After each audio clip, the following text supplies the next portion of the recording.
الجيل مهم في هذه الدقائق من أجل المضاعفة والضغط على منتخب توغو في الدقائق القادمة من مجريات هذا الشوط. من يتقدم لهذه اللقطة لصالح المنتخب السوداني؟ يبدو بأن اللاعب رقم 10 عيسى هو من يتقدم في لقطة 1-0. راح نشوف، راح نتابع أين سيركنها في مرمى توغو في هذه اللقطة، في مرمى ماهيش،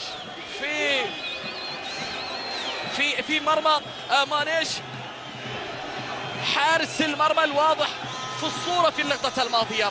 هدف أول، هدف أول، هدف أول، هدف أول. هكذا سنقول وسنردد وسنذكر، لأن حقيقة العمل في الدقائق الماضية السودان هدف أول. الله،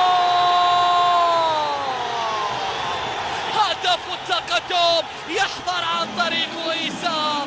اللاعب رقم 10 يوقع على أول أهداف المنتخب السوداني في التصفيات، ويا لها بالفرحة الكبرى. مستحقة مستحقة مستحقة. الله على الروح الذي تصل هنا للكبيرة بقتالية كبيرة تحرك المدرجات وتشعل المدرجات، لأن هدف أول مستحق للمنتخب السوداني.